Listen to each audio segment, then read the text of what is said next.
I am the WiredMartian, and I thought of starting a mini series on fintech and on payments. So I'm going to be doing online payments and card payments, which is card present payments, CDP, and card not present payments, CNP.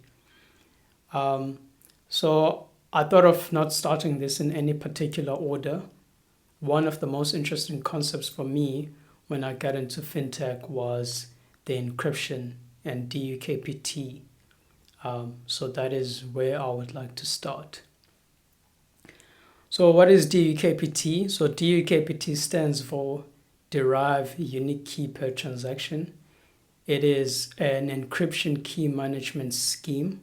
It is mainly used in payments, but it could also be used in other fields as well, networkings, etc.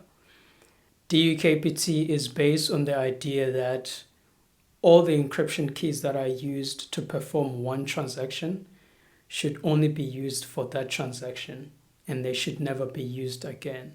Now, there is a long key management process that the device, which is the payment terminal, uses in order to achieve this and be able to perform a transaction with unique keys each time. So if you go back to, for an example, traditional encryption, with traditional encryption, you have a device. For an example, this is I think a second generation Ecoca device. And the device is supposed to talk to some kind of a backend. So if the device encrypts the payment information when you insert your card, the backend needs a way to know how to decrypt that information. So traditionally, you would keep a key on the device, which is the same key as with your backend.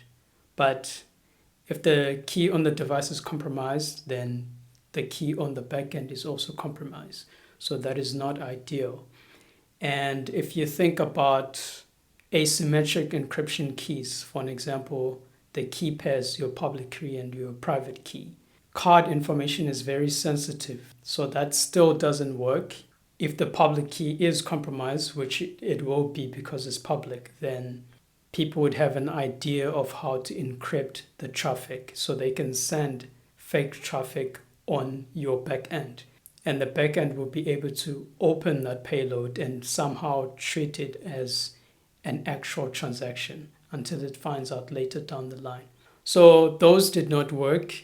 And I think the first generation of this kind of encryption was Derived Unique Key Per Device. So before, each device had to have unique encryption keys.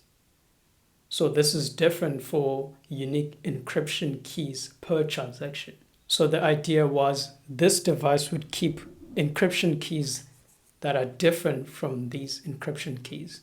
But all the keys that would be in use to encrypt the payload on this device would be the same for its entire lifespan.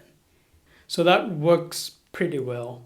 DUKPT is the next standard to that, to say, okay, now each of the transaction needs to be unique, including the encryption keys.